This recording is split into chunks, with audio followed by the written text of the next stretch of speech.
All right. And the rest of us, we have the distinct privilege this morning of hearing from Rome Herbert.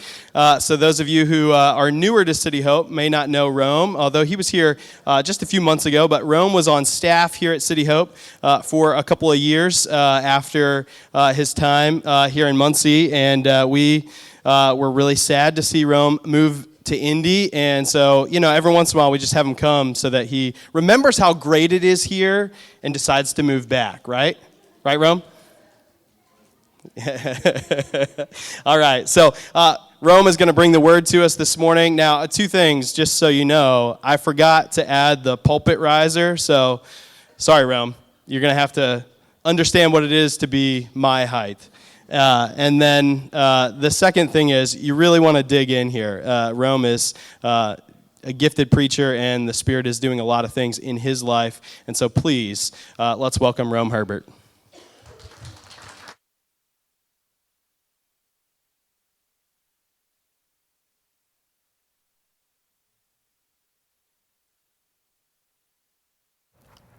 Is it switch? Yeah, that might help. Hey, what's up, City Hope? Make some noise. Oh, I said make some noise. We here today. Yeah, you feel me? I'm happy to be here. Maybe y'all not happy, but look, every now and then, we have a family gathering, a family meeting. I hear y'all have a family meeting coming up. Right? Is that true? Y'all have the family meeting coming. So you bring your cousin, I'm cousin Rome, your long lost cousin, to crack some jokes, cut some tension, and then just give you a brief short message. So we gonna do the shortest message I ever done. You feel me? Why you laughing? I'm gonna try. I promise. Look.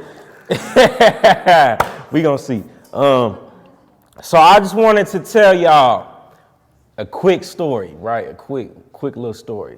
So this is all about throw away the cake. Y'all love cake in here? Y'all love cake? Yeah, I love cake too. What's your favorite cake? Name a cake. Red velvet? Yeah, red velvet's probably the best cake invented. Any? Said Boston cream pie? But it's a cake? Where you get that from? The store? That's crazy. Okay.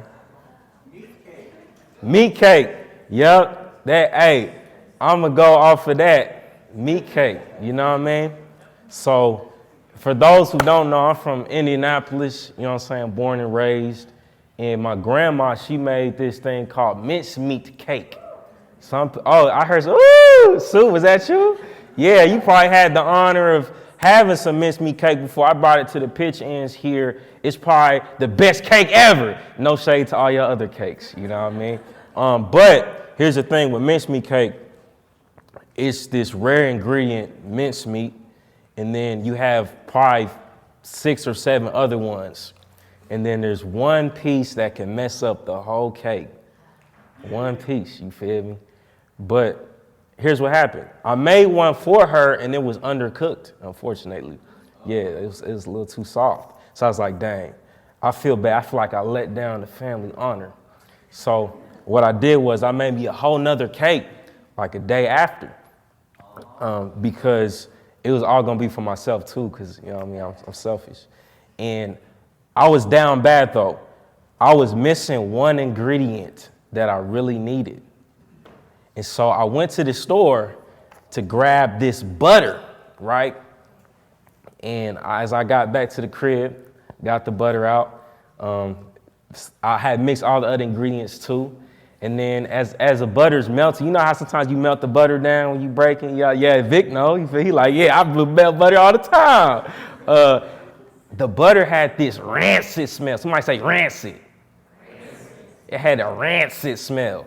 And I was like, butter's not supposed to smell like that, is it? Yeah, y'all ever heard, had some, bad, ingredients smelling? You just kind of like, this is not good. But the store was closing, and I was like, yo, I'm just run with it. So I actually put the butter in the cake.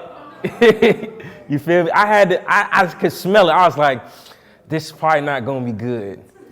But I went to the Dollar General down the store in the hood, and I should have known that it probably wouldn't be the best option for butter. But I was down bad. So I got the cake, I ate a piece, and later that night, it ran right through me. You feel me? I'm like, dang. I holler at my grandma. I promise you this story is going somewhere. I holler at my grandma. I'm like, yo, I had this cake, and it was just, it had everything right. You know what I'm saying? I had the right amount of time. It wasn't undercooked. It was perfect. But it gave me diarrhea. And she was like, well, what happened? Was something wrong? I was like, yeah, I knew it was an ingredient that was bad, but I still put it in anyway. She was like, baby, you're going to have to throw away the cake. I'm like, she from Mississippi, she from the South. And I'm like, well, it's a whole cake. It's a pan full of cake. You know what I mean? You ever see Megan? It's a whole pan of Boston cream pie cake. You going to throw that away? So I'm reasoning with myself like, maybe if I just try another slice, maybe it was something else, right? Like maybe it was something else that I had that, you know what I'm saying, trying to reason with myself. So, but by the grace of God, I'm like, I throw away the cake. But you know me, I'm looking in the trash like, well, I could probably still try, feel me? I just wasn't raised to throw stuff away. But I say all that to say, we all must learn how to throw away the cake.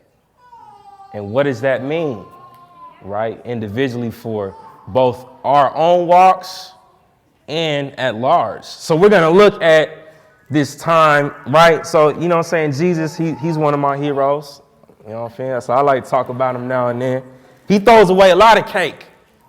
And in this specific passage, we're in Matthew chapter 16, verses 1 through 12. And the Pharisees and Sadducees, somebody say Pharisees and Sadducees came. And to test him, they asked him to show them a sign from heaven. He answered them, when it is evening, you say, it will be fair weather, for the sky is red. And in the morning, it will be stormy today, for the sky is red and threatening. You know how to interpret the appearance of the sky, but you cannot interpret the signs of the times. An evil and adulterous generation seeks for a sign, but no sign will be given to it except the sign of Jonah. So he left them and departed. We keep going, right? When the disciples, that's Jesus' people, right? They reached the other side, they forgot to bring any bread. Jesus said to them, watch and beware of the leaven of the Pharisees and Sadducees. And they began discussing it among themselves, saying, we brought no bread. But Jesus, aware of this, said, oh, you of little faith, why are you discussing among yourselves the fact that you have no bread? Do you not yet perceive? Do you not remember the 5 loaves for the 5,000 and how many baskets you gathered? Or the 7 loaves for the 4,000 and how many baskets you gathered? How is it that you fail to understand that I did not speak about bread? Beware of the leaven of the Pharisees and Sadducees. Then they understood that he did not tell them to beware of the leaven of bread, but of the teaching of the, somebody say, there you go, and Sadducee, right? Sadducee, the Sadducees. We're going to look at 3, I was trained within an institution like the Presbyterian, and I always have 3 Presby points. Somebody say Presby point. But it's through people. Say people. So 3 Presby points through people. By the end of this message, you will know when to throw away the cake through these 3 groups of people. So we're going to start off, right, with the Pharisees. I should have a slide up there that say, look at that cake. It's beautiful, ain't it? We might have to throw it away, though, because this is the Pharisees' cake. Uh-oh. So the Pharisees, to set the context, to set background, this is a group of people that they would have some right doctrine. They would have some right beliefs concerning resurrection, concerning angels, concerning the Mosaic law in their Jewish culture. You feel me? So it wasn't like they were completely out of pocket in a lot of things that they would be saying or believing, but it was certain approaches and stuff that they were doing that came into conflict with the way of Jesus. And so to set the scene even more, the people within this time period had one main enemy. You could probably say two, but the main enemy was Rome.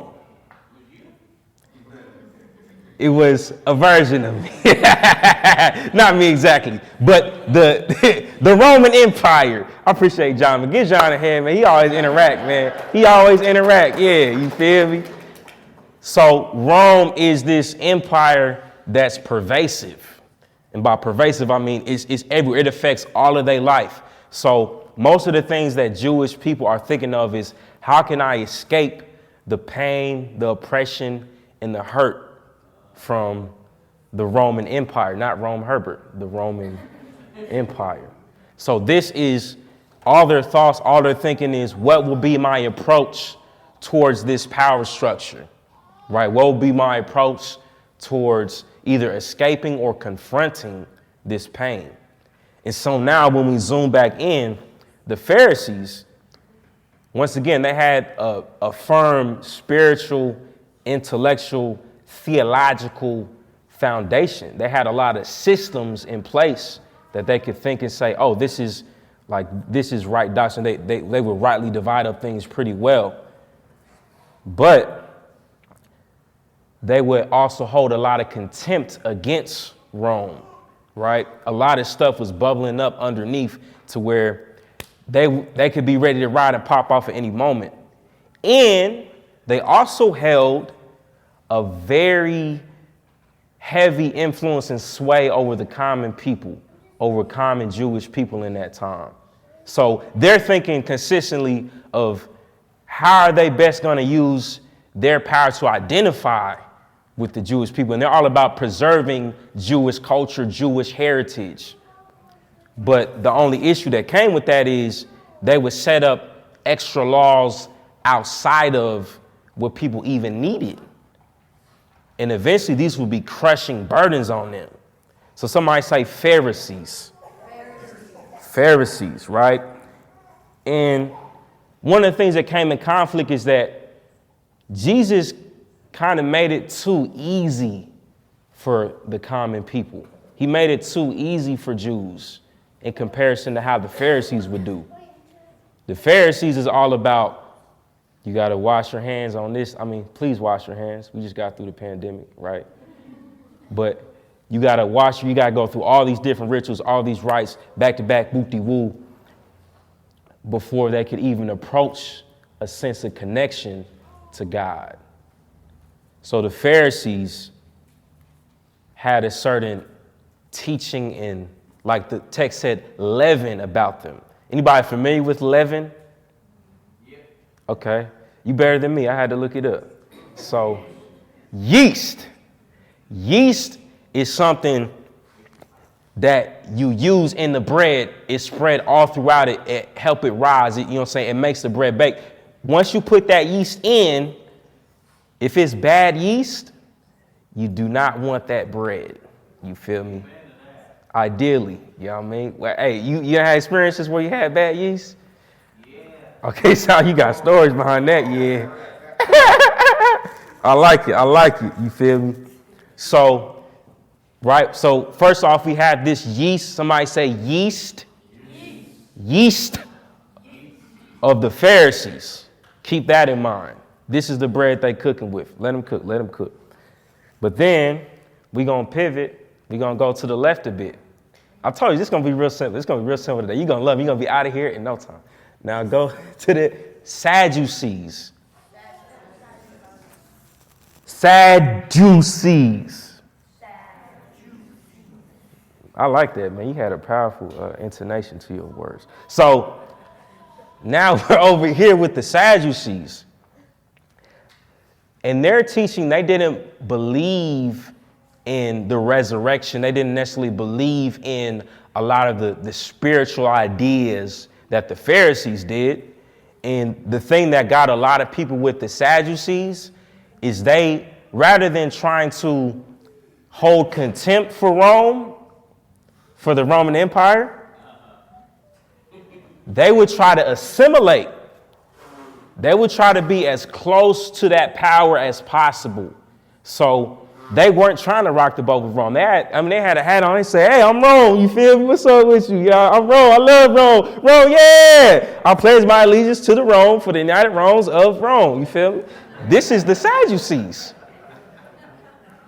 So they didn't have the influence of a lot of the common people because they actually held contempt for the common people. They disliked the poor. They disliked the people that were also maybe a little bit more militant and try to rock the power structures. They're like, let's try to make it as peaceful, as cordial as possible, hold as many resources as we could so that we won't also, because remember, they're still Jews. Both the Pharisees and the Sadducees, they're both trying to escape the pain and discomfort of the society around them. But the approach to the Sadducees is, let's conform as much as possible so that we don't experience pain. So y'all tracking so far? Good. So this say Sadducees.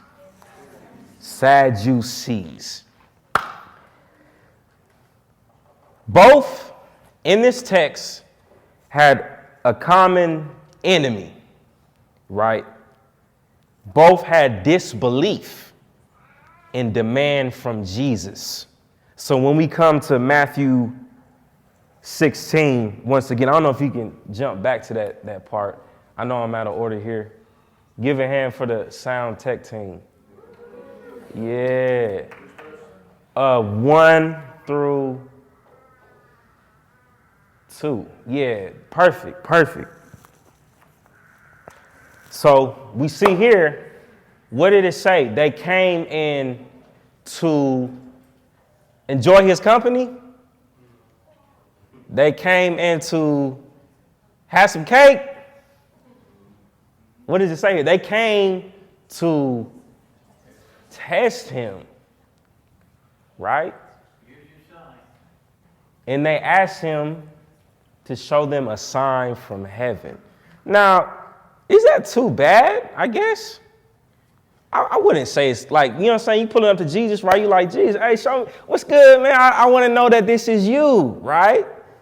The Pharisees actually believed in a coming Messiah, so maybe this wouldn't be too far out of pocket. But the only issue is they were coming each to catch him, right? They wanted to find some way to say, this is why you can't follow Jesus. Because he's teaching something, or he's trying to show something that's out of pocket or out of line with Jewish tradition. Once again, right, the Pharisees, they want the common people. And so actually, how much sway do y'all have in looking up the scriptures before this? Can we go back to 15:32? Yeah.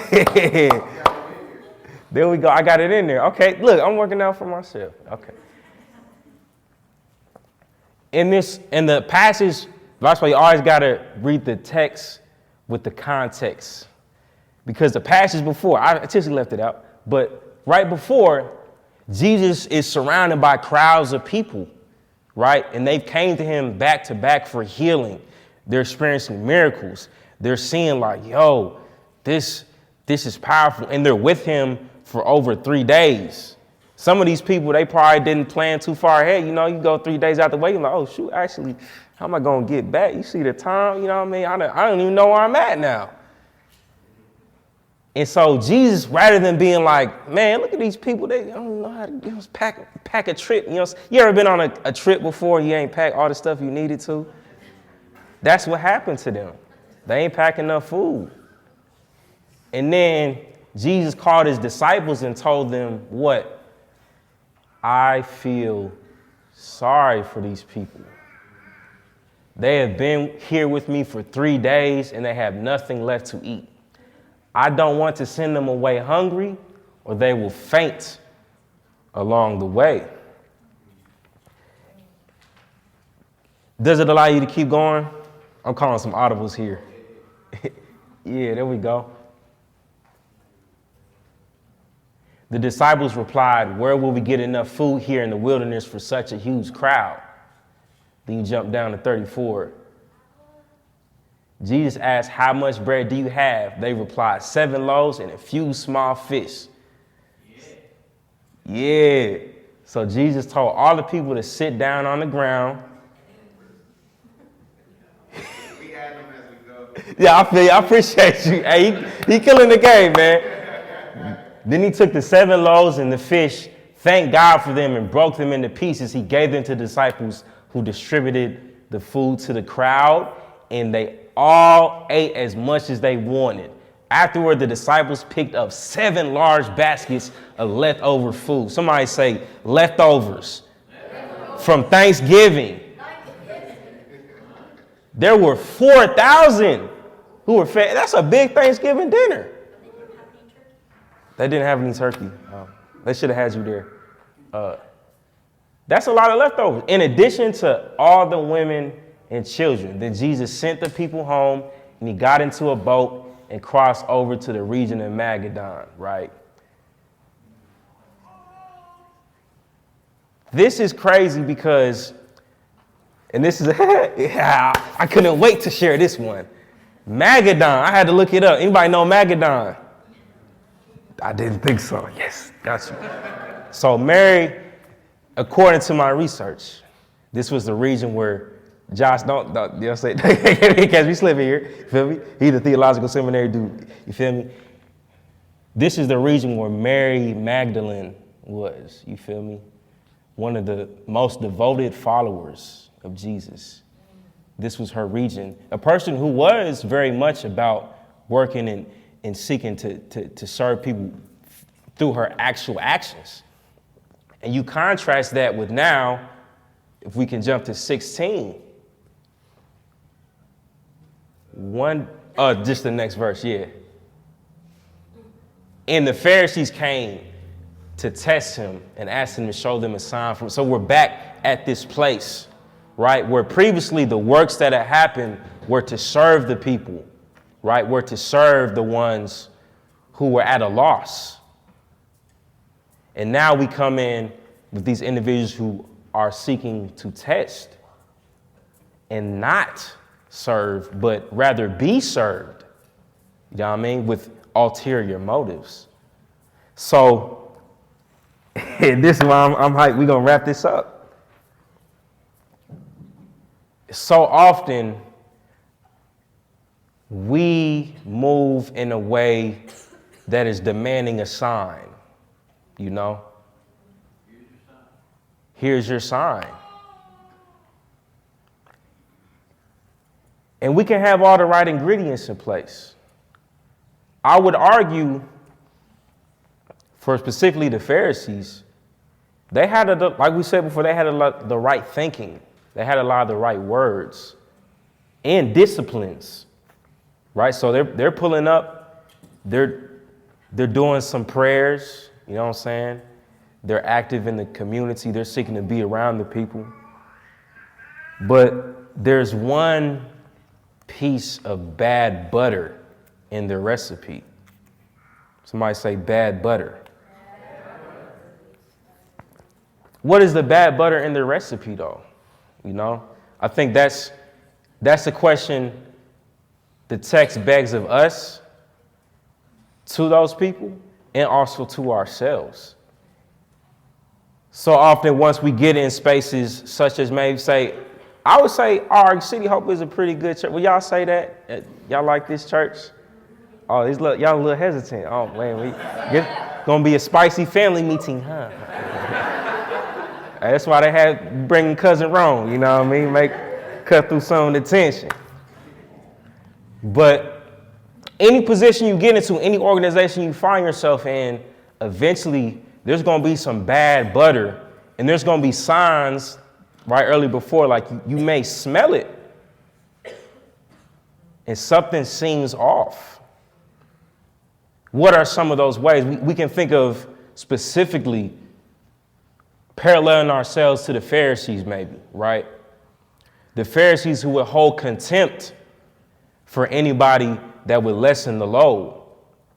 You could even argue a large degree of ethnocentrism. From my own experience individually, I have seen the rightful movement of mobilizing and organizing communities of black people to make gains, right? Because of oppression experienced. And I've seen the ways that allows for people, one, to be dignified, but also, practically speaking, get access to resources like food, shelter, healthcare, et cetera, better living conditions. All of those things being, that's like the civil rights movement. We're in Black History Month, right? So if you go, like you are gonna do that tour, right? You're gonna do the digital tour. Yeah, all right, Josh, right? You're gonna get everybody signed up. So as you go through the digital tour, you're gonna learn more about how the people have came together. But in the same breath, boy, have I seen some Pharisees. I've seen Pharisees around elevating the experience of the Americans of African descent to where ethnicity is ultimate, right? And there is no bridge or building reconciliation with other nations or with people of European descent, with people of, so that hatred bubbles up, stirs in, and pervades the experience of a lot of us, right? Speaking from my own experience and other black people I know, if you have been harmed by the systems and structures of Rome, you start to hate Romans. And Jesus says what? Beware of the yeast. Beware of this butter that it can sound right because you're really seeking to serve and uplift people. You're really seeking to help people and make change. But ultimately, you're worshiping yourself. So on the one hand, you have the Pharisees, right? But then also remember, you sidestep to the left. You have the Sadducees. And boy, have I seen some Sadducees. Anybody seen some Sadducees? We're all gonna die. Because I've seen some Sadducees. Chris, are you laughing? I know you've seen some Sadducees. Chris, yeah, we seen some Sadducees together. Boy, Sadducees often, like I said, I usually, the word of God, I speak from my experience as well. And I'm going to miss certain things, but I'm going to bring you that filter as a black man in America. I have seen other individuals under oppression seek to assimilate and through this distance themselves from people who from the hood. They distance themselves from people who don't talk as put together. They distance themselves who don't have the right amount of education, the right amount of speech patterns, who dress a little bit too out of pocket, you know? And these Sadducees end up oppressing their very people that they come from. Isn't that crazy? But that's also the butter. That's the yeast that Jesus says, beware of solely trying to conform and also only build bridges with Rome, only be around Romans, only be around power structures. Right? I even realized this in times and space where I would only be around white people and I wouldn't seek to connect or understand the variances of experiences with other black individuals, with other people of Asian descent, with other peoples of the indigenous experience within America, right? With all the other groups of black, indigenous, people of color, and the various classes that people sit within. So Jesus also warns, beware this yeast that says, if we can just make everybody, as they like to say unity, right? But a lot of times it's uniformity. If we can just make everybody agree and make everything as chill as possible, and those people are just trying to cause too much division. Like, you don't have to talk about that. Like, nobody was talking about race. You had to bring it up, didn't you?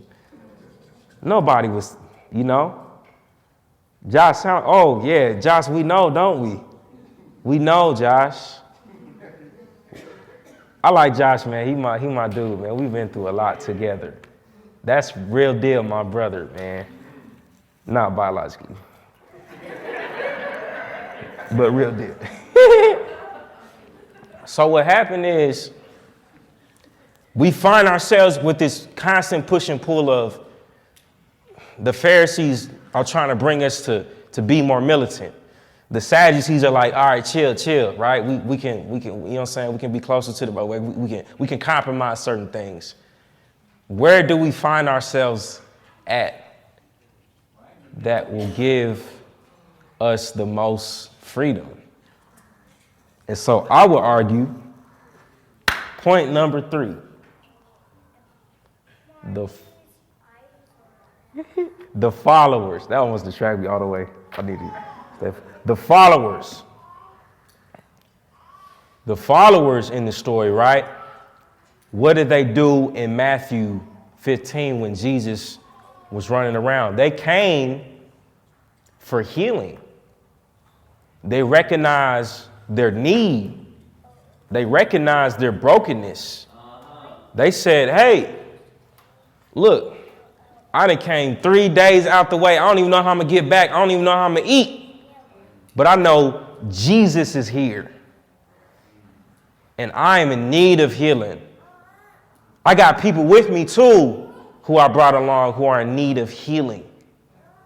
And they seek to do all they can to bring people to the healer, rather than demand that their own sign, their own way of life, their own teaching, their own thinking be justified. And so for us, how do we throw away the cake is your next question, right? You're wondering, well, I might have had some bad butter, but the diarrhea hasn't hit yet, so maybe it's okay. Sure. But it's this whole cake, this whole pan of cake. You expect me to throw that away, Rome Herbert? How dare you ask me to throw away my cake? And to that I would say, I feel you. I hate throwing away cake too, as you heard earlier. I wasn't raised to throw away a whole pan. Anybody raised to throw away food? Oh yeah, he got a lot of money. Hey, y'all got money, huh? You was raised it. They're gonna have a conversation after church at the family meeting. The best way to identify the bad butter in your own recipe is Matthew 15:32. Jesus called his disciples and told them what? I feel annoyed with these people. How you gonna come all the way out here and you ain't bring no extra food? You don't know how you gonna get back. You ain't plan ahead. You ain't talked to auntie, cousin, and you know you had some relatives up the road that could have. Come on, man. Wait, is that what Jesus said? Nope. Jesus said, well, I feel sorry for the other translation I was working out have said, I feel compassion for these people. Right? They have been here with, also, he was proximate. They have been here with me. The Pharisees and the Sadducees, they came on the scene after. They probably heard about it. It's like, here Jesus go again. Low key, they was probably waiting to spin the block on him. No lie, they was probably like, I'm going to catch him this time, boy. I know I got him. You feel me? But what does he say? He feels sorry, and he's here with them. And he recognizes their need. He spends time realizing the primary thing right now after all the healing, and maybe he didn't heal everybody there, right? But he recognized the larger needs of the people is they have nothing left to eat.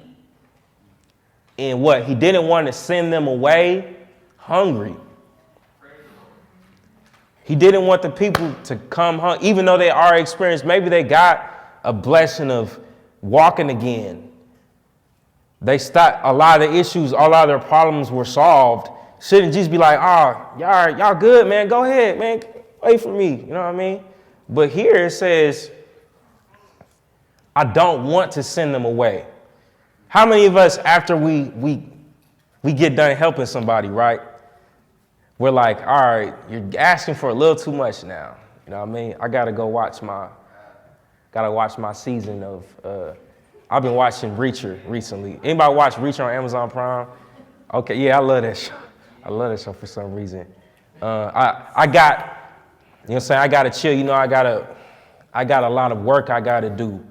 I have so much concerns in my life. Just go away, get away from me. I've helped you enough. Figure it out on your own now.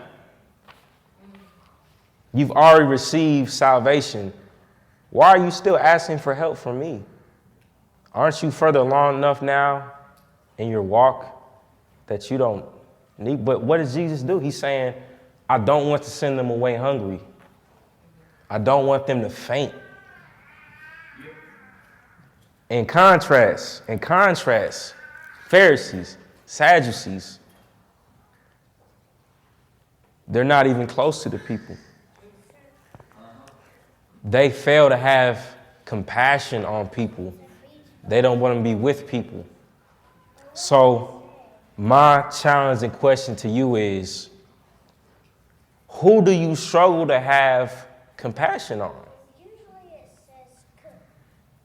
What people, person,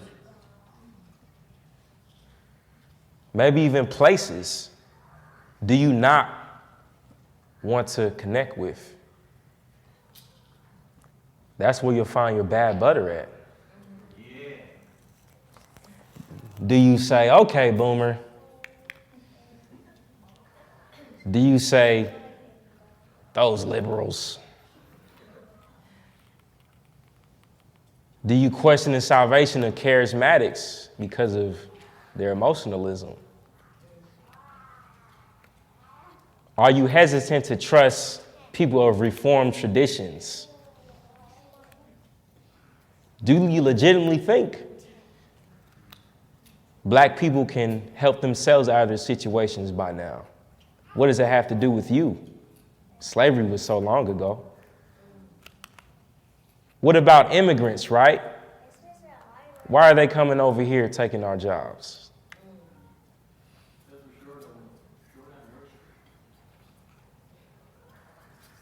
How do you feel about women who speak up about oppression that they experience?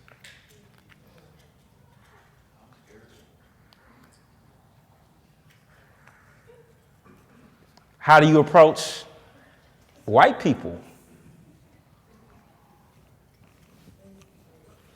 What about those within the LGBTQIA plus community? Do you consistently question their narratives?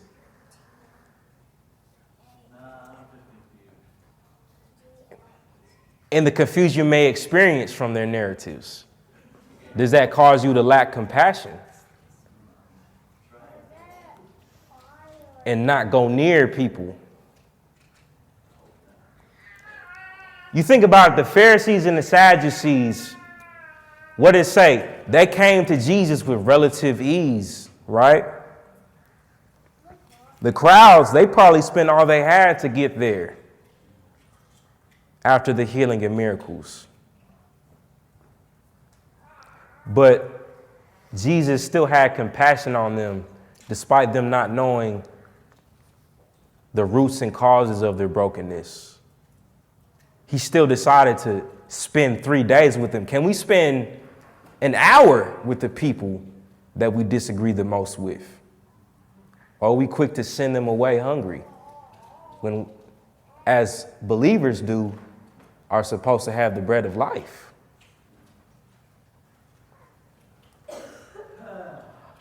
All that is where your bad butter lies in.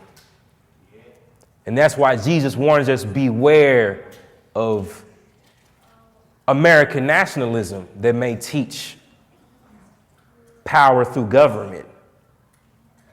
Beware of identifying yourself too closely with any political party. Beware of this yeast that may seek to tell you if you align yourself with this, then you are in the right situation, right? Jesus consistently challenges us to say, do you feel compassion when you think about these people? Or do you feel irritation? Do you feel frustration? The good news is, what did Jesus do with the little bread that they had? He multiplied it. Jesus' yeast, Jesus' butter can be exchanged for your ingredients. Somebody say amen. Good ingredients, even with all the bad butter that we may have that we have to work through. Jesus comes in and says, with a little bit of bread that you have, just watch how many people I can feed with that. Even if you don't fully understand, even if you feel like you don't have it, even if you genuinely lack compassion, you like, I don't know how to. I've been hurt by these people. I've been hurt by these thinkings, these teachings, these ideas. I don't know how. Jesus is saying today, just give me the little bit of bread you have. I can feed 4,000 and still have leftovers. That's grace. Infinite grace. So, it's Cousin Rome. I'm out for today. Thank y'all so much for sharing space.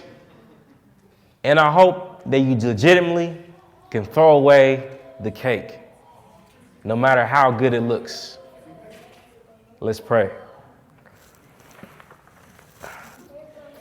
Thank you, God, for another opportunity to become a follower, to actually lean into what you have asked of us to do, which is love and feel compassion for those who we disagree with. To throw away the cakes that we trusted for so long and believe that you truly have something better for us that will actually leave more leftovers than we could even think of. When we ask, I don't know how I'm going to make it, maybe people here are even struggling financially, God, we ask that you would multiply and provide beyond what anybody could imagine with the little that they have. And that your compassion and peace would pervade like the yeast that the Pharisees had, but be a yeast that brings freedom and lets all of us rise together. Because we long for that day, like my brother John said earlier, we get to die and go to heaven. Because there, all things will be made right when you recreate the whole world. So we praise you and thank you for that day. In Jesus' name, amen.